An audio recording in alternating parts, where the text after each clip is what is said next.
My son sat at the head of the table, back straight, sweet pressed, his gaze tilted toward the window, as though waiting for someone to hand him an inheritance menu. He thought he knew everything, that the father who once stepped out of his mother's life would have no name in any will, on any page. But when the lawyer read the final paragraph, the room went silent. The fingers that had been drumming on his armrest froze, then curled into a fist. I said nothing, just sat there, quiet, like I had been all those years ago when I walked out that door and no one called me back. Before we continue, don't forget to subscribe to Buried Truths, and let us know where you're listening from. Somewhere out there, someone else might be sitting still, just like he did. That morning, the kitchen smelled of coffee and detergent. I was crouching beneath the table, wiping up a spill, when the porcelain cup slipped from my hand and shattered into 3 pieces. The white shards mixed into a pale brown puddle, an ordinary sight. Yet something about it made me pause for longer than I could explain. Through the wall, "Mrs." Henderson's voice rang out clear, clipped, agitated, like it always was. "Holt, your damn sprinkler's floating my garden again." I pressed the towel to the floor, letting the coffee soak in like there was no rush. I had replaced the sprinkler head 3 weeks ago, but the connector was still loose. Every third day, it veered off course. I knew it, but I didn't fix it right away. Not because I was lazy, but because some things have been off for so long. You just learn to live with them, rather than make them right. The phone rang. Once, then twice, then kept going into the 5th ring. I stood up. The sound of it oddly distant, lost beneath Mrs. Henderson's accusations and the hum of the washing machine switching into spin mode. Raymond Holt speaking. "Mr. Holt, this is Janet Morrison, from Morrison and Welsh Law Office in Casper. I'm calling regarding Mrs. Ellen Margaret Holt." That name spoken in full, like on our marriage certificate, tightened something inside me in a way I couldn't quite name. "Yes, I'm listening." "I'm sorry to inform you, Mrs. Holt passed away Tuesday night. The funeral will be held Friday at 2 p.m. at Riverside Chapel. Afterward, there will be a reading of the will." Tuesday. I steadied myself against the edge of the table, my fingers brushing the old scorch mark from the iron. That day, I had cleaned out the closet, refreshed the vase with daikon soup, still warm on the stove, and walked around the lake. I remember it clearly because I wore the oldest shirt I still had and thought, if I'm not going out, anything will do. "The will?" I asked, trying to keep my voice from drifting away. "Yes. Your name is in it. The attorney requested that you be present." I nodded, though I knew she couldn't see. "I'll be there." After I hung up, I remained in the kitchen a long while.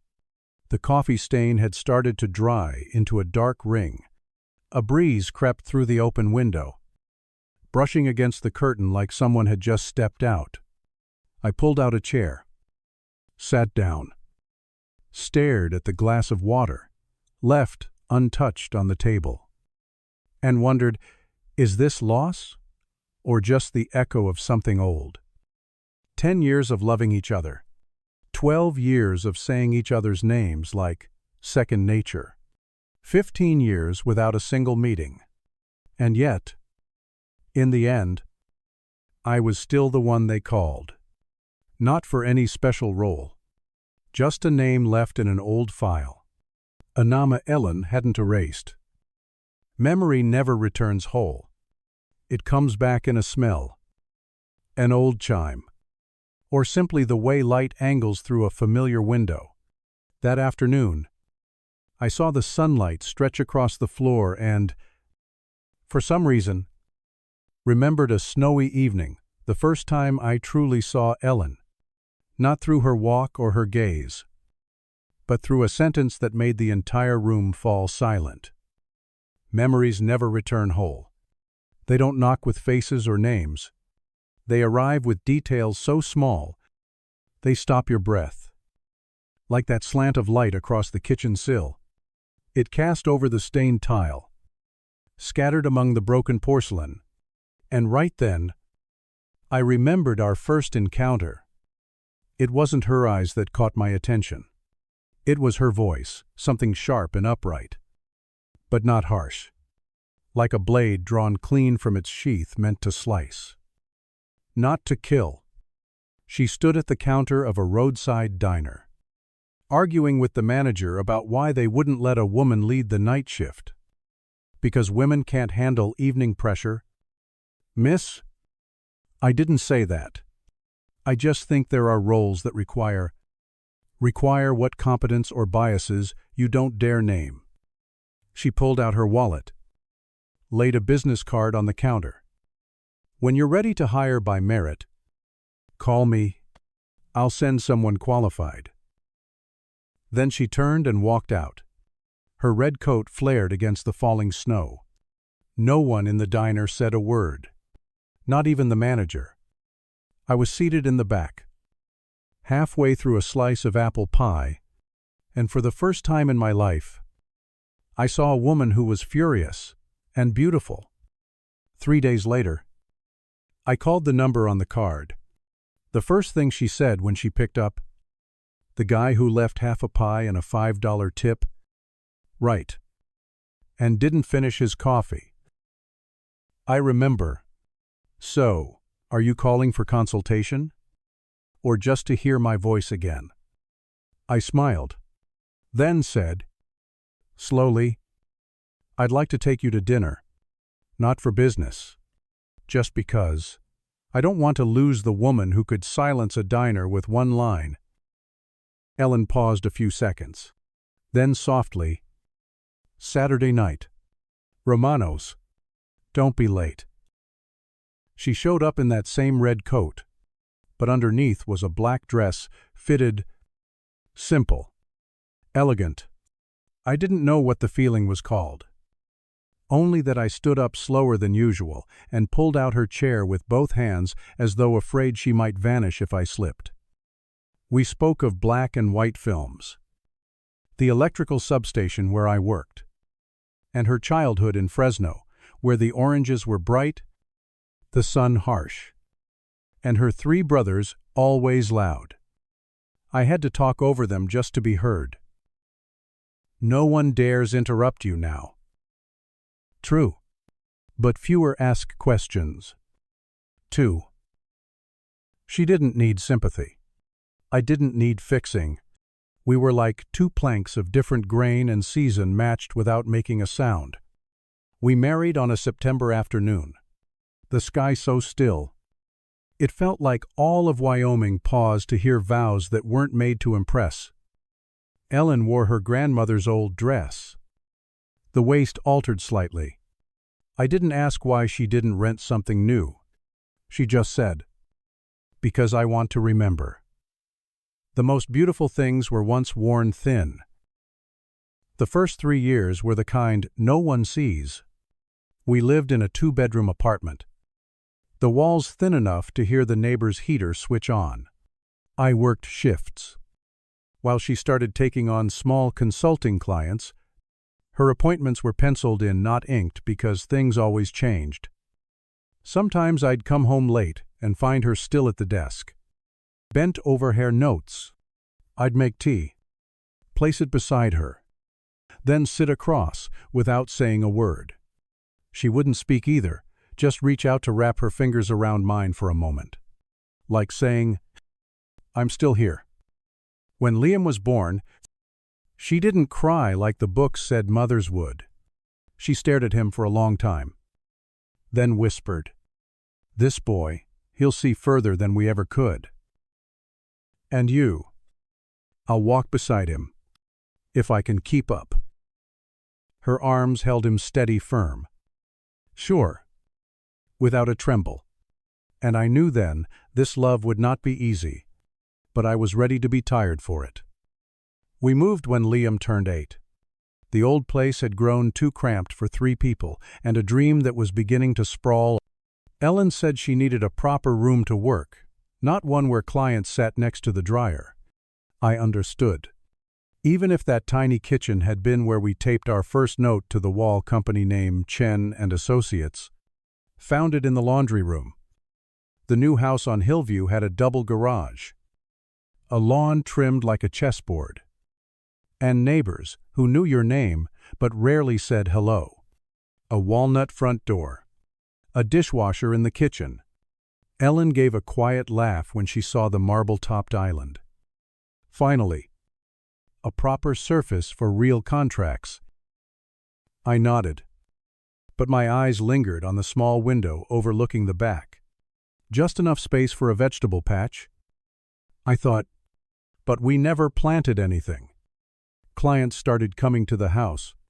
Her office was upstairs, door always shut. Light always on, far too late.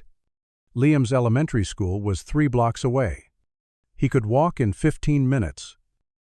But Ellen didn't like that idea. This isn't the old neighborhood. Things need more control here. She bought him a computer not for games. A full-sized iMac. Polished like a piece of furniture. He needs to see the world through this window, not the one above the kitchen sink. One weekend, I handed Liam a fishing rod.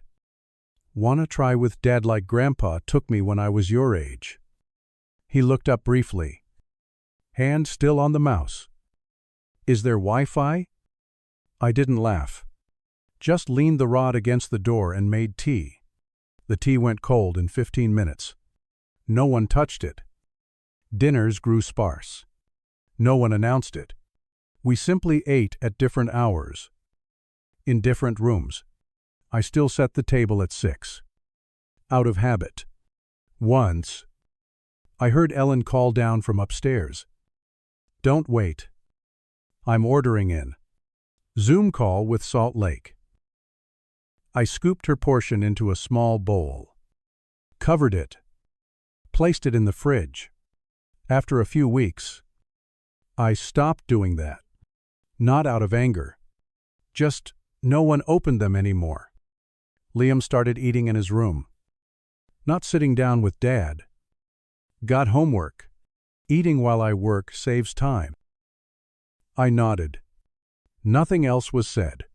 My plate sat mostly untouched. I turned on the television. Sound low.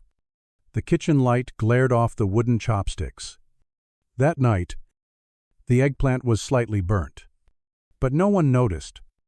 For Liam's 12th birthday, Ellen ordered a cake from a boutique downtown White. Silver trim. His name spelled in dark chocolate. The party had a videographer. I leaned close to ask, "Who are we inviting?" "A few clients. Some partner families. Liam's advanced English class." "What about his old classmates?" She frowned faintly, as if I'd missed the memo. "Ray, they're not in the same environment anymore. Liam needs the right kind of network." The birthday party was held in a lakeside hotel ballroom. The chandeliers hung low, draped in soft gauze, glowing over cream tablecloths and crystal flutes in perfect rows. There was no birthday cake on the buffet. Only Italian tapas and fruit juice poured from tall glass decanters. I saw Liam among his friends, holding soda like a grown man, cradling a cocktail. They were talking about Series B funding apps, virtual shares, and recent TED Talks. One boy snapped his fingers. 16-year-old CEO. Not bad, but without a big name behind him, no way he makes it past pre-seed. Others nodded. Liam laughed. I hadn't seen him laugh like that with me in a long time. I walked over, holding his favorite orange juice. Noice. Low sugar, just how he used to like it. He turned partially, just his shoulder. No eye contact. Thanks. Dad.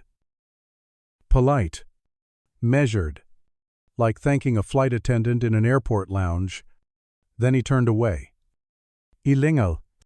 None of the kids asked who I was. No one paused the conversation. I placed the glass on the edge of the table, slightly misaligned with the others, then stepped back toward the glass doors. Outside. Twilight settled. The lake shimmered with light. I leaned against the railing, listening to the jazz, drifting from within. An instrumental piece, probably a good one. I couldn't hear it. After a while, the door slid open behind me. A young waiter peeked out. Excuse me. Sire.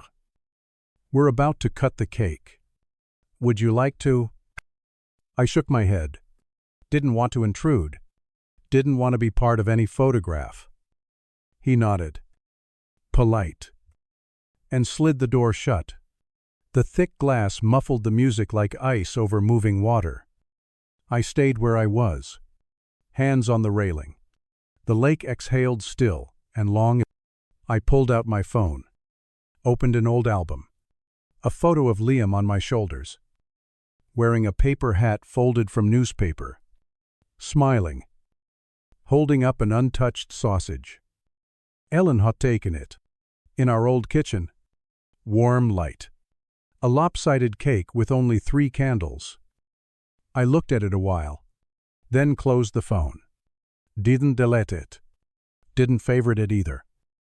That night, Ellen came home late. I didn't ask how the party went. She didn't offer. She changed clothes and disappeared into her study. I heard her typing fast and steady, like chasing a contract. I made tea. Set it down. Forgot to drink it. The water cooled. Unnoticed. After that night, I began sleeping earlier. Not from fatigue. Just, the kitchen had no more voices. Ellen rose early. Left early. Came home late. The meals grew simpler, then fewer. One night I came home late to a note on the table. You two eat first. I have a meeting with the Korean client.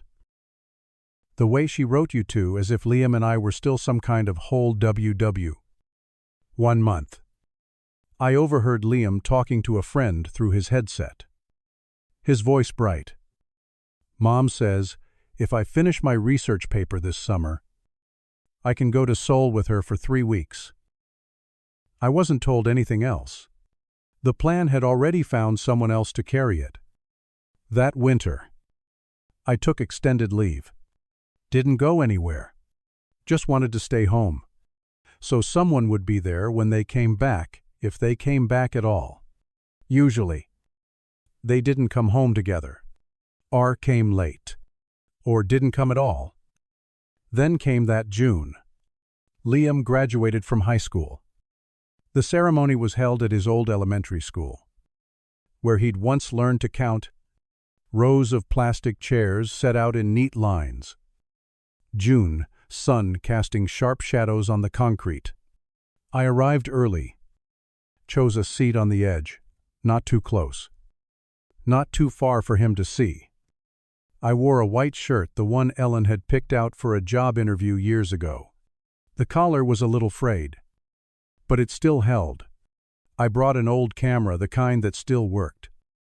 If you tapped it lightly when it acted up. Ellen didn't come. The day before, she'd messaged. The Japanese client rescheduled the signing. Can you go for me? No period. No further reason. I replied, okay, then deleted the text. Liam sat in the front row, one among many in navy robes and square caps. He didn't look around, didn't turn back. Just focused on the folded program in his hands, held neatly between 2 fingers like an executive gripping a file. His name was called. I stood. Raised the camera. Couldn't see his face clearly because of the sun. But the way he walked, I knew it. taller than me now. Shoulders back. Steps deliberate. He took the diploma. Bowed slightly. Walked off stage. Didn't wave. Didn't search the crowd. Back in his seat. He laughed quietly with classmates in white shirts and black ties. Hair neatly gelled. They spoke in phrases like applications, startups, venture capital. No one talked about superhero movies. No one mentioned soccer. After the ceremony, the students spilled out onto the lawn. A photo booth had been set up, a large class of 2020X sign printed in gold and white balloons. I stood on the edge, holding a cup of cold water. Half spilled. Liam was at the center, laughing. Straightening the collar of a girl in a red dress, someone raised a phone to take a picture. I stepped forward, almost without thinking, and said, "Liam, I brought..." He turned. His eyes weren't angry, but definite. The look you give when a stranger calls your name and you need a second to remember they don't belong here. I handed him the cup. He didn't take it. I already drank. "Thanks." The words passed quickly. No eye contact. No reaching hand. A boy beside him leaned over. Asked Liam something. He nodded. Turned away, still hadn't touched the water. I held the cup a moment longer. The condensation now soaking into my fingers. I stepped back. Melted into the line of parents, waiting their turn for photos. Somewhere. Someone called, "Where's Liam's family? Let's get the whole group." No one turned toward me. I placed the cup on a nearby trash can. Not quite thrown away, but not kept either. A breeze flipped the edge of a tablecloth. Someone laughed behind me. Cameras clicked. Music played from a small speaker, something upbeat. I didn't catch the lyrics. I looked around. Liam was gone. I walked slowly to the parking lot. Among cologne and cut grass and perfume. On the drive home, I stopped at a gas station. Bought a bottle of water and a sandwich. Ate in the car. Not because I was hungry. I just didn't want to go home yet. Didn't want to pass Ellen's office and hear the steady typing. Didn't want to pass Liam's room. See the door closed. The light on. And no voice calling Dad. That night, Liam didn't come home. Ellen said, "He's out eating with friends." "It's fine." She spoke while changing, her eyes still fixed on her phone screen. I nodded, though no one had asked me. I sat on the porch. The light from inside spilled over the tiled steps. On the table, his graduation cap still with the price tag under the brim sat untouched. No one had mentioned it. I thought of removing the tag, then didn't. Something inside me no longer had a name. It wasn't anger, not kite sadness. It was like standing in a room you once knew, and realizing you're a stranger there now, and no one bothers to ask you to leave. Just no place left to stand. I still came home on time, cooked dinner, ate alone, did the dishes, wiped the counters, made tea, read a few pages of a book. No television, no music, just the hum of the fridge and the click of Ellen's keyboard upstairs. Once, I made an extra cup of tea and placed it outside her door. I didn't knock, just set it down gently. 15 minutes later, it was still there. Cold, the door slightly ajar, her face lit by the blue of the screen, the woman I once thought most beautiful on our wedding day. Now staring at a mirror lit by a world I no longer knew. One Saturday afternoon, I went down to the storage room. I meant to find the old lawnmower, but got caught behind stacks of cardboard boxes, piled like a wall.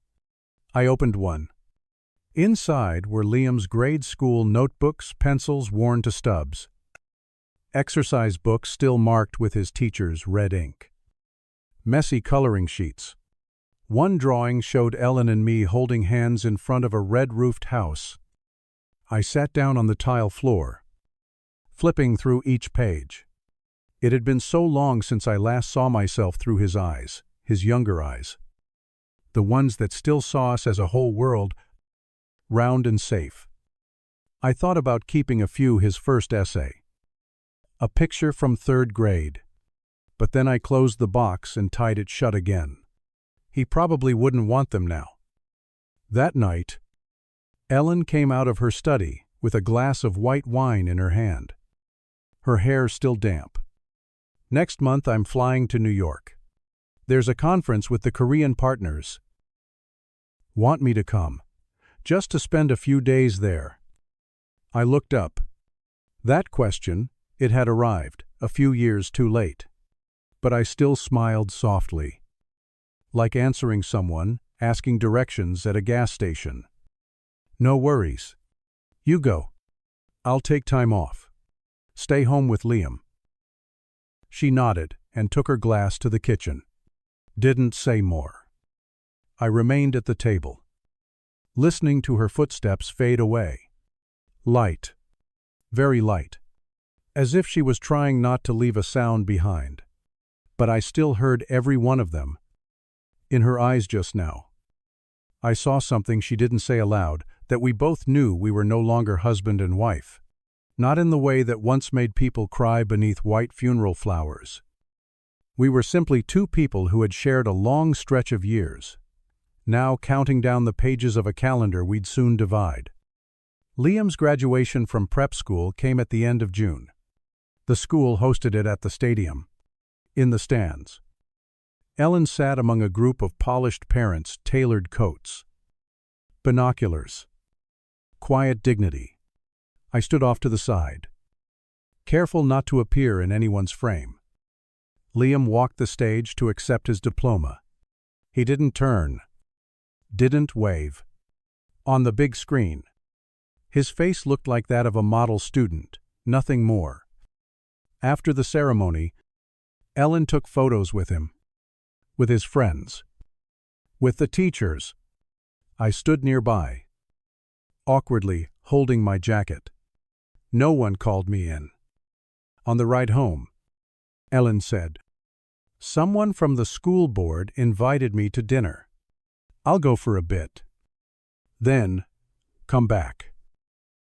You want me to come? I think it might be uncomfortable.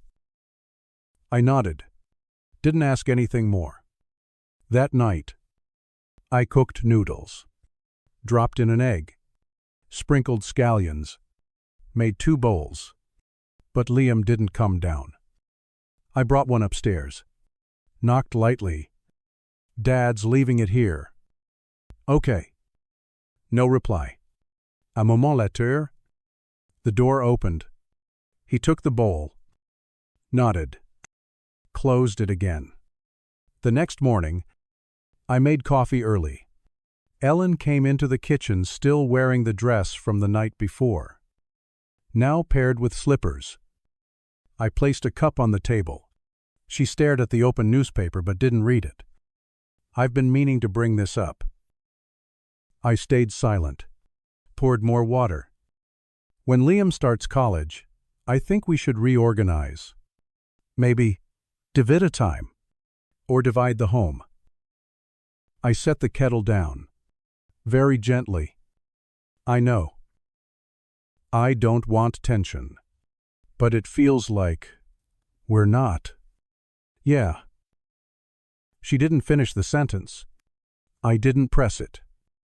Outside the window, sunlight tilted across the neighbor's wall. The maple tree in the yard had started turning gold. I had never really noticed it since we moved here. But that morning, I saw every leaf ready to fall. In the car, Liam sat in the back, earbuds in. The sun hit his face. But he didn't draw the shade. Maybe he didn't feel the glare. I drove, Ellen sat beside me. For nearly 30 minutes, none of us spoke, until we neared the neighborhood. "I'll swing by the Grand Hotel after this," she said, her voice flat, like mentioning she'd pick up scallions from the store. "There's a small reception. They invited parents whose kids made the top list." I nodded. No reaction. "You're not coming?" She turned slightly, but her eyes didn't meet mine. They paused at the window across from us. "Probably not a good idea. It's mostly my friends. Some folks from the school. They have certain assumptions." She didn't clarify what kind, but I knew, at gatherings like that, a husband who works in electrical maintenance doesn't quite fit beside boardroom chairs. "Yeah. Go ahead." I pulled over. Liam took off his earbuds. Stepped out. Didn't look back. Ellen opened her door slowly. Before getting out, she turned, as if to say something. Her hand rested on my thigh, a gesture that used to mean, "Thank you," or simply, "I'm tired." But this time, her hand just rested, then pulled away. No words. No lingering. "I'll see you." I nodded. Didn't look. Just shifted the gear. The car door clicked shut, barely a sound. She walked toward the black SUV, parked down the street. Someone was already holding the door open. In the rearview mirror, I saw nothing. Only myself, and the road behind. A week later, Ellen flew to New York. Liam stayed with me. But we only shared one meal the entire time. The rest of the days, he stayed locked in his room studying, listening to music, video chatting with friends. I kept to the downstairs, took a screwdriver and tightened the loose stairs, wiped the glass doors to the backyard, mowed the lawn, then headed into the garage, started clearing out boxes of old books. That night, I slept on the couch, not because anyone asked me to, not out of anger, just because there was no longer a reason to enter a bedroom that had been half empty for years. Around dry A.M., I woke in the middle of a restless dream. Cold sweat. I went to the kitchen, turned on the amber light, and sat still beside the unboiled kettle for what felt like a long time. Outside, it rained, soft and steady. I picked up an old notebook grid paper, spiral bound, from a year I couldn't recall, and I began to write. Not a diary, not a letter, just a list. The things I had given, the things no one remembered, the small tasks that would never get done unless I did them. The days I took off to take Liam to the dentist. The nights Ellen had a fever, and I drove through the cold to buy medicine. The times I dipped into my savings to cover expenses she missed. By the third page, I stopped. Not to be angry, not to keep score, just to remember I had been here. That evening, I came home earlier than usual. It was drizzling, the air cold. I hung my jacket by the back door and stepped in through the kitchen, quiet, the way someone walks when they no longer wish to disturb anyone. Through the half-open study door, I heard Liam's voice. "I think the place on Rosewood's decent, near the train, close to the internship." Ellen replied, "Yeah, I'll negotiate with the developer. If all goes well, we'll move next month, before school starts." And, Dad. There was a pause. "I'm sure your dad has his own plans. We can't hold on to everything forever." I didn't hear the rest. Didn't need to. That door had never fully closed. But only now did I realize I had been on the outside for a long time. That afternoon, it poured. Ellen texted a single line. "Dinner's postponed." Did you eat? I'll join you. I stared at the phone, then pulled out another plate. It had been a long time since the dinner table had 3 seats filled. After the meal, Liam went upstairs. Ellen stayed back to do the dishes, strange enough, given she hadn't eaten at home in months. I remained at the table, finishing the cold tea. When she dried her hands and sat down across from me, her fingers laced together. Her voice wasn't soft, but it had no sharp edges either. I'm thinking of moving. Somewhere closer to Liam's school. For convenience. I looked over. Close to your office. 2. I imagine. Yeah, and to give you and Liam some space. I furrowed my brow. Ellen continued this, time slower. With care. Living together. It's not good for Liam. He's always caught in the silences. I think it'll be better for everyone to have some room to breathe. I didn't answer. Just turned the teacup slowly in my hand. You can stay in this house? It's under your name. I'm not changing anything. Her words landed like a final invoice. No debt. No claim. No further discussion. I nodded. No protest. No thanks. Just a quiet sense that something inside me had lightened in a way that frightened me. After that night, Ellen never did the dishes again. Never came home for dinner either. The house, 3 floors. 2 balconies slowly became a shell, sheltering 3 people who each lived in a different corner. Different rooms. We still greeted each other in the mornings. But no one asked, "Will you be home for dinner?" Liam came home late. Some nights, I saw his car outside by 8 p.m. But he stayed inside it for a long while, face lit by his phone. Cold and blank, like a lake at night. One Friday afternoon, I received an email from Ellen. "Can you arrange to sign the divorce papers next week? I've sent everything to the attorney. It's all clear. Won't take long." No explanation. No closing line. I printed the document, set it on the dining table. That evening, Ellen came home early, took off her coat, removed her earrings, poured a glass of wine without looking at me. I handed her the papers. She flipped through. "Do you want to read them carefully?" "No need. You've prepared them carefully. I'm sure." "I'm sorry." "Don't." I signed each page.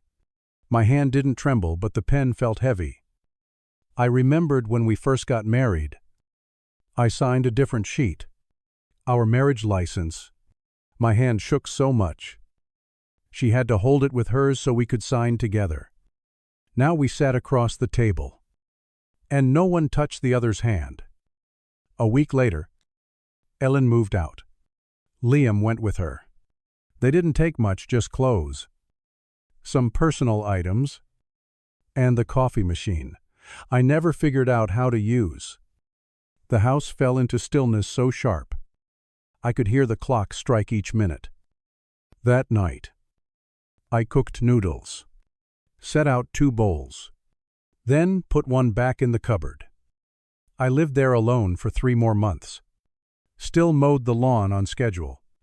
Still picked up the mail every morning. Still washed dishes by hand, never got used to the dishwasher. But something had left the house. Not the furniture. The air. The warmth of being lived in. I began to feel like a tenant in the home that bore my name. One early autumn morning, with dew still fogging the windows, I walked into Liam's old room. It was empty. On the desk was a sticky note. Long forgotten. "Don't forget to buy milk. Dad." The handwriting slanted. Bold. I sat down and looked at the bulletin board. Still holding the crayon drawings from 2nd grade. Beneath it, a sheet of lined paper, A school essay titled, My Dad. My dad doesn't talk much, but he can fix anything. I peeled it off gently, folded it, and placed it in my wallet. That afternoon, I called a real estate office. I'd like to sell a house. Sell. But sir, didn't you just go through a divorce not long ago? Yes, but I don't need this house anymore. I want to go back. Back where? See her. To the old one, the last place she ever lived. A week after finalizing the sale of the house on the hill, I drove my old pickup back to Oak Street, a narrow lane where we once had nothing but 2 candles and a mismatched set of plates. The house was still there, slightly below street level, the gray roof mottled with moss. I turned the key. The door creaked a familiar sound, like the breath of an old man waking from a nap. The smell inside was old, but not stale, just dusty, like the inside of a forgotten book. I stepped in. Each room seemed to wait for someone to say its name. The kitchen was still the same. One cracked tile marked the spot where the oven used to sit. I crouched down, brushed a finger across it. The dust was soft, like the ash of a life already burned through. I didn't turn on the lights. The house brightened gradually under the slanting afternoon sun. Filtering through the old lace curtain Ellen had once bought at a flea market. The sunlight crossed the table, swept across the bookshelf, where a few children's books still stood. The ones I used to read to Liam before he could read on his own. I walked to the corner by the window where, as a boy, Liam had once drawn a dinosaur with a green marker. We had planned to paint over it, but we forgot. Now, the ink had faded. Just broken lines like a memory, never fully formed. I sat in the old armchair by the door. The fabric worn thin. The frame creaked under my weight. But when I leaned back, it felt like being held by an older version of myself. The one who still hoped, the one who still believed the warmth in a home could outlast its silences. I wasn't sad. Not quite happy either. Just a kind of stillness that lets you breathe, like when you've walked a long road and finally sit down. That night, I didn't cook, didn't play music. I brewed a cup of tea. Saturday, in the quiet. Long enough for the street lamp to flicker on outside without me noticing. The bougainvillea still climbed the fence, drooping slightly, like no one had ever left. I fell asleep in that chair. Deep sleep. No tossing. Not drifting. As if for the first time in a very long while I had nothing to run from. Ray had come home. To the first house. To the place that once held a family. Laughter. And silences that still stretch across a lifetime. He expected nothing. Knew nothing of what was to come. Only that on that night, something had quietly begun again. In part 2, a will is opened, a letter is read, and a father is finally called by the name that was never erased. Stay with us for The Last Will and the Letter from the Mother, the next chapter in this story. Only on Buried Truths.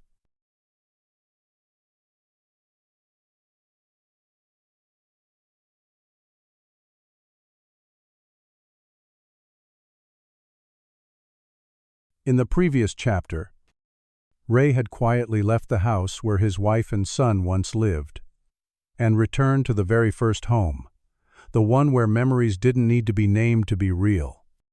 He no longer hoped for forgiveness, nor did he wish to reclaim what had already slipped through his hands. But the next morning, a phone call from the lawyer's office brought him back, not to fight for anything, but to witness something no one had expected. The forgotten father was the one chosen to carry what remained of the one who once walked away. This is part 2 of the story The Final Will and the Letter from a Mother. That night, I dreamed the kitchen was lit again. Liam sat on the counter, legs swinging. a slice of toast in his hand, the corner slightly burnt. Ellen stood by the sink, in a thick sweater, her hair tied up high. I was pouring milk into a plastic cup with a superhero printed on it. And my son clapped his hands like he'd just seen a magic trick. "Do it again." "Dad, that part had bubbles."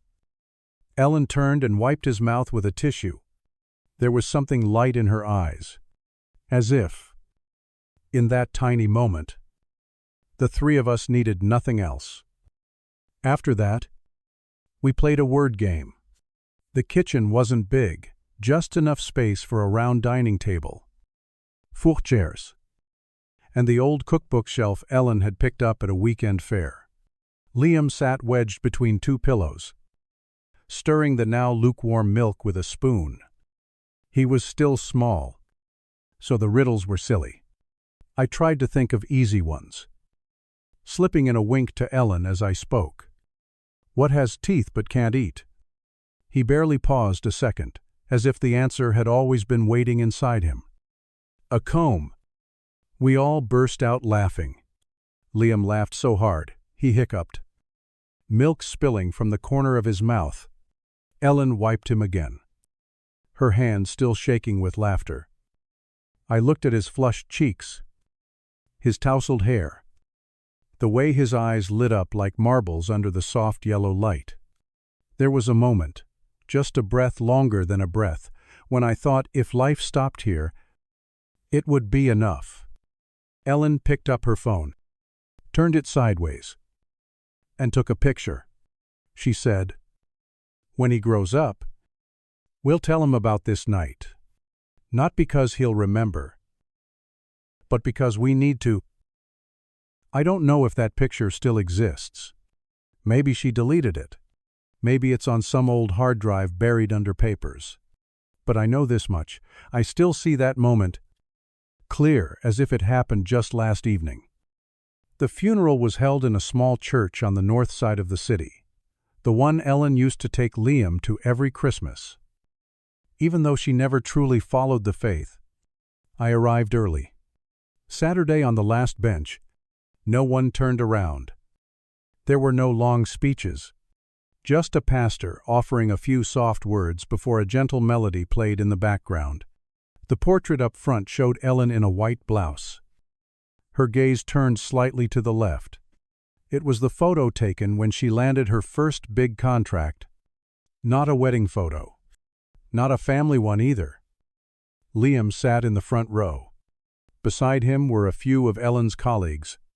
None of them knew me, and none needed to. When the service ended, people came forward, one by one, placing a hand on the casket. I stood up last. I didn't cry. I didn't place a flower.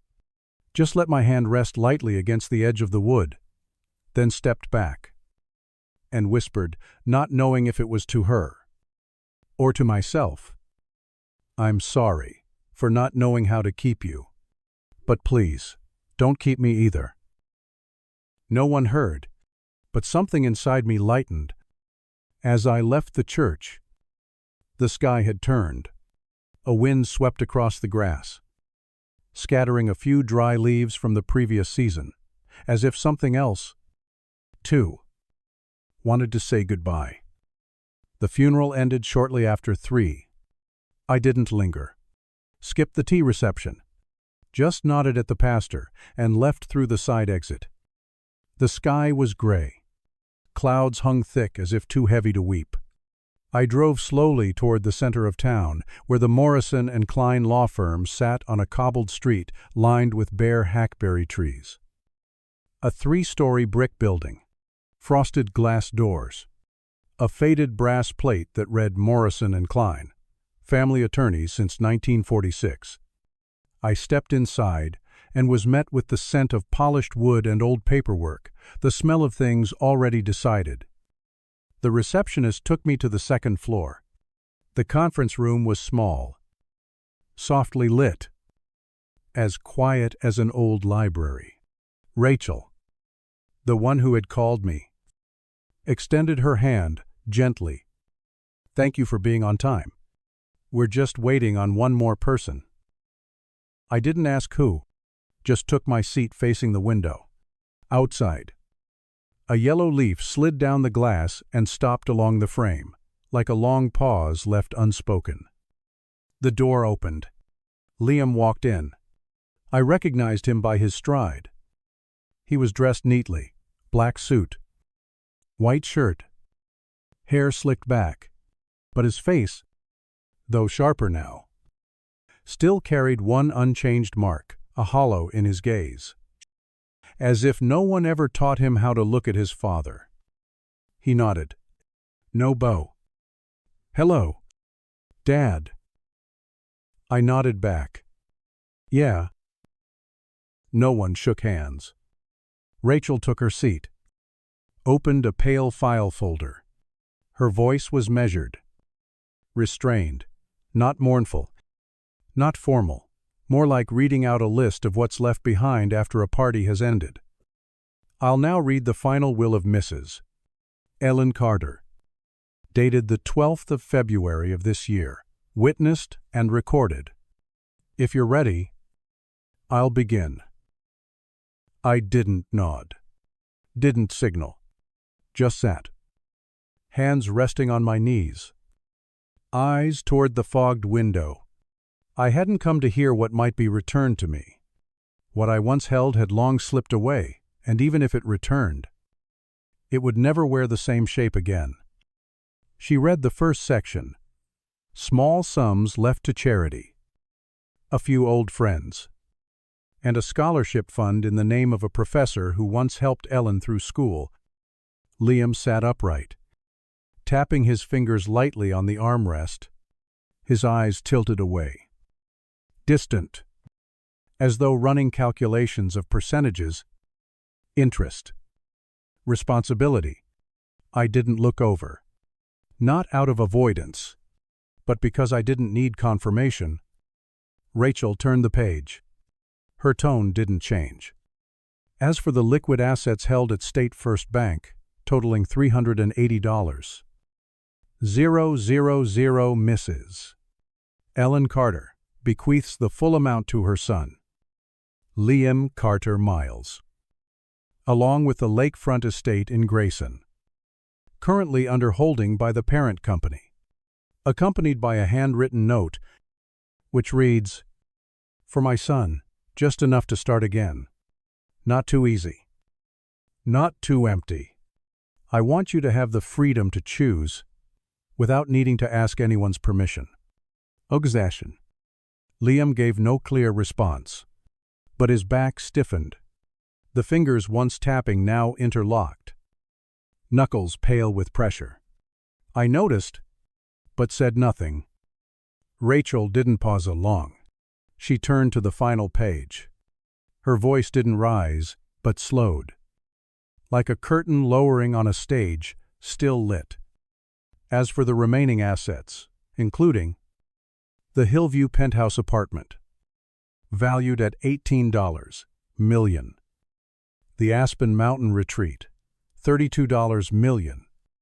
Remaining shares in Carter and Miles, currently valued at $175 million. Investment and savings accounts, totaling over $90 million. All of these assets, in accordance with the will, are to be transferred to Mr. Raymond Miles, the sole beneficiary. The room shrank, as if every object had been drawn closer by an invisible thread. I stayed where I was, eyes open, unmoving. Light from the window cast long shadows across my hands, like the fingers of another pressing gently onto my life. Liam didn't look at me, but I could feel the fury rising in his throat, slow, certain. And this time, he wouldn't swallow it. Liam lifted his head, stared at Rachel for a long, tense moment. Are you sure this isn't a mistake? Rachel's tone remained steady. All documents have been notarized. There's a signature, a video recording, and full legal verification. But she was my mother. Rachel nodded gently. Yes, and this is what she chose to do. Liam turned to me, his face unreadable more than anger. There was hurt, bewilderment, something bruised deep beneath. Did you know about this beforehand? I shook my head. Just once. No. Then, why you? Why? All of it. I didn't answer. Not because I didn't know, but because some truths don't belong to that moment. Liam held my gaze. Waiting. You really think you deserve it all? I stayed silent, but I didn't look away. Liam let out a brittle, joyless laugh. I was the one who stayed, who stood by her. Every time she got sick, every time the company faltered, I was the one who stepped in. I didn't disappear. I didn't walk away. I placed my hand on the table, didn't move. And now, someone who's been gone from her life for over a decade gets everything. Rachel slowly pulled out a sealed envelope. Mrs. Ellen Carter left a handwritten letter to be read aloud only if Mr. Raymond Miles was present. If you both consent, I can read it now. Liam folded his arms, leaned slightly back. He didn't nod, but he didn't stop her either. I said one thing. Read it. Rachel opened the envelope. The paper was faintly yellowed at the edges. The handwriting slanted, and even the same I used to see on notes reminding me to buy milk or not. Forget Liam's birthday. But this time, the words weren't meant for someone still living in the house. They were written from a place that offered no return. Rachel sat straighter. Her voice softened. Mrs. Ellen Carter left a handwritten letter, with instructions to read it aloud if Mr. Raymond Miles was present. I neither nodded nor objected. Rachel unfolded the letter. I recognized her handwriting instantly, left-leaning. Steady. Never flowery. Ellen always wrote that way. Neat. Firm. Never crossed out a word. Her voice began, slow and unembellished. Raymond, if you're sitting there now, it means I either didn't have the courage or the time to say this while I was still breathing. I'm not running anymore. I'm not asking anything either. I just want you to hear me exactly as I am. Not the wife you married, not the woman who left, but someone who finally understands. Too late. I didn't name you in my will out of legality, or out of some buried marriage tie. I did it because I owe you something. I never repaid. You were the only one who knew how to step back without disappearing, who stayed silent without letting go, who stood behind me without asking to be seen. Back then, I didn't get it. I thought you were weak, passive. I craved applause. Dinner deals, houses with echoing halls, and you came home on time.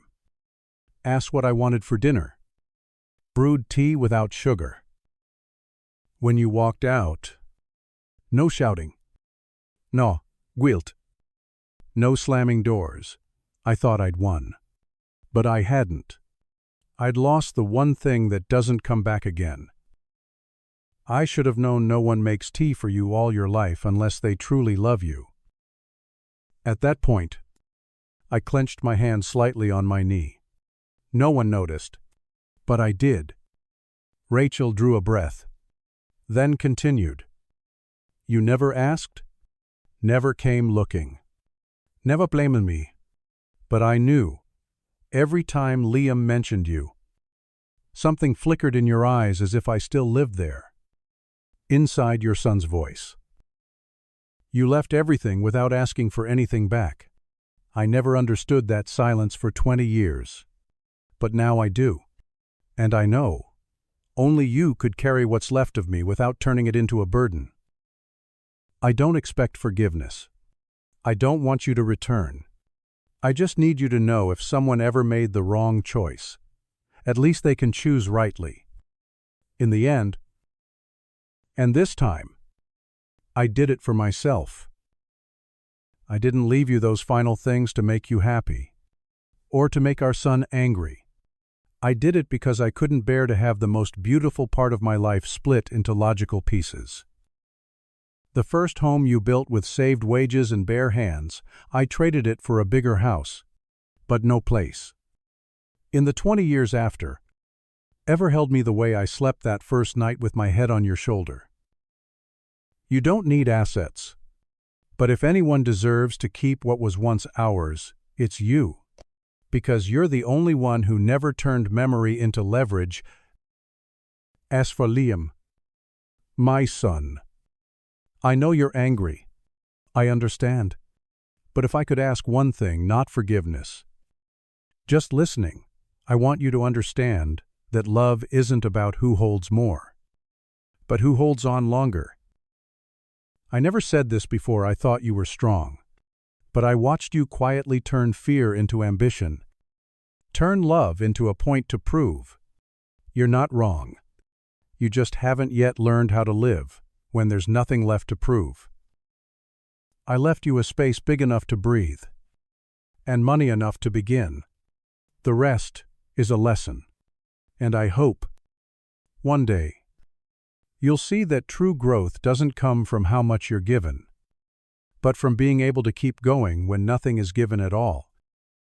I love you, and even the parts of you you've never said aloud. You may be angry with me, maybe even angrier with him, but if you're still listening, I ask you to pause not to forgive, but to see all the things you once walked past without noticing. You used to think your father didn't need you, but you never knew, after the divorce.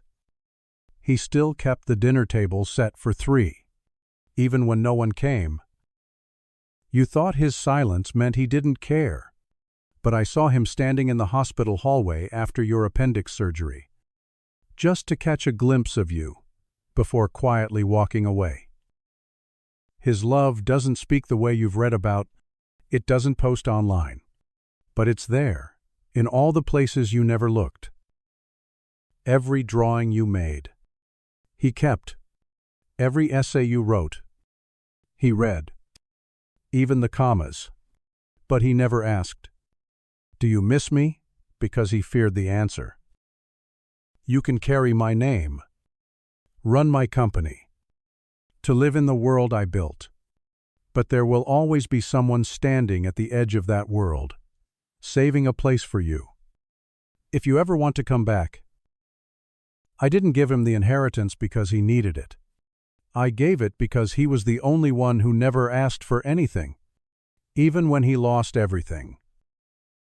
And I write this to you, not to defend, but to remind. Some people love you so much. They'd rather be misunderstood forever, so long as you remain safe. Your father is that kind of man. If one day you are quiet enough to sit beside him, not to accuse, not to reconcile just because your heart feels tired, you'll see someone's been sitting there a very long time, not hoping to be remembered, not needing a hug, just waiting for you to breathe softer, so he can love you with whatever is left. To you, Raymond, if you still love our son, let him see it. Don't just wait for him to understand. Some children grow up brilliantly, but get lost in distances they never learned how to name. And to you, Liam, if one day you're brave enough to lay your pride down, come. No need to apologize. Just sit beside him, as if the two of you were never lost that long.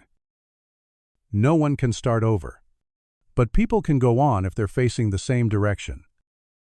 And if the two of you sit, just once, not to speak, but to care, then that, above all else, is what I hope to carry with me lighter than all I've left behind.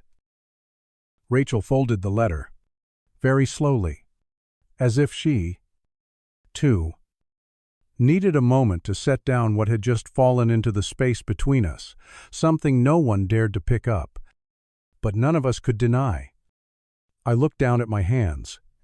Still the same hands that once lifted Liam when he was no heavier than a towel.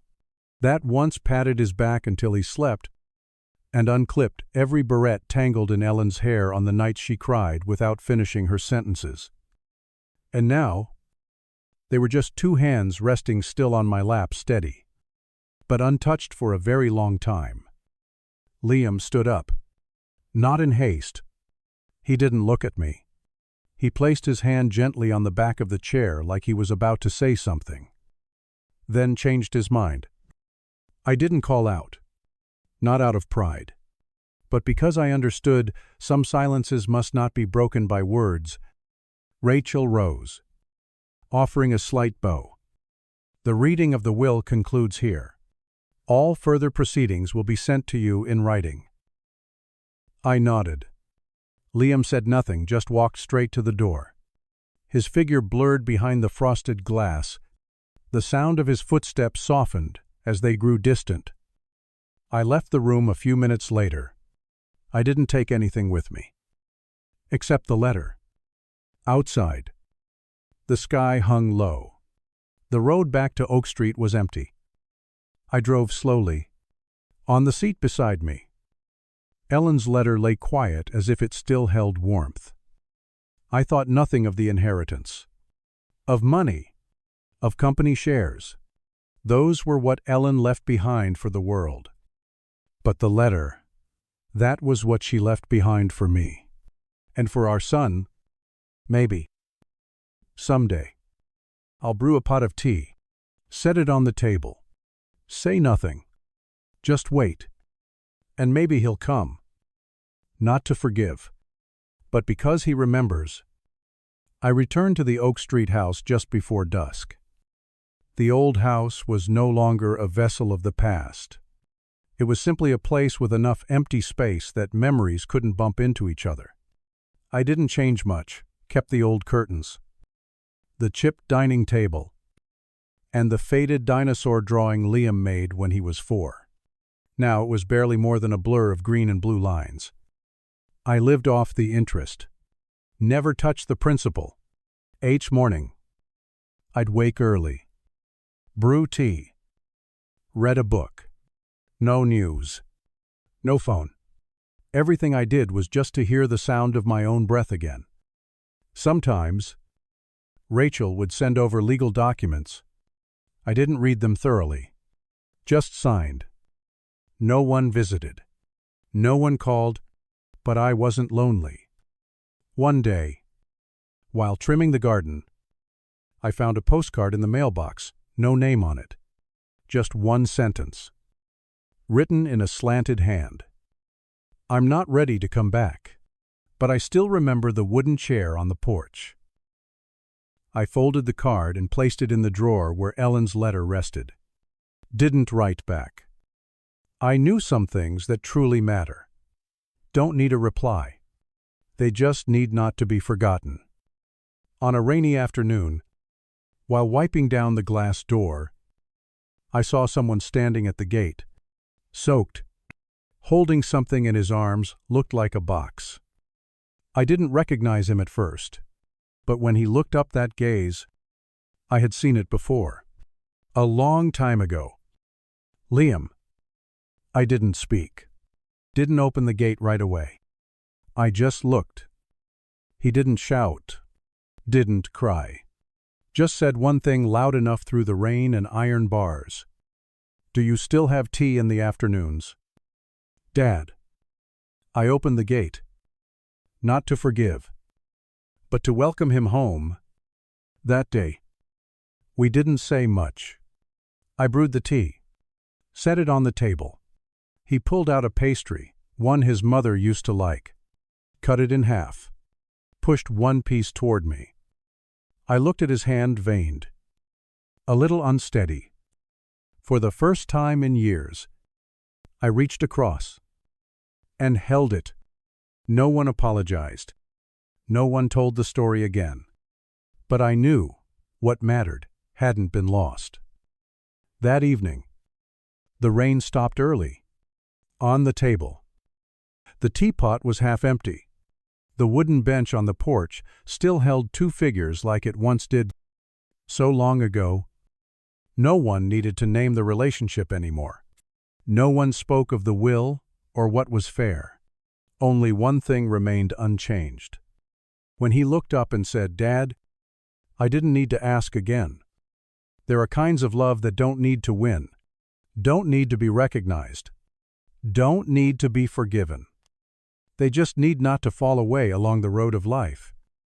And if one person stays still long enough to be found again, then the other doesn't need to chase, because they never really left. If you've ever waited a long time for someone who never returned, or stayed quiet too long, hoping someone might understand, leave us a comment below. Somewhere, someone may be waiting for your voice, too. And don't forget to subscribe to Buried Truths, where we tell the stories the world forgot, in the voices of those who once walked through silence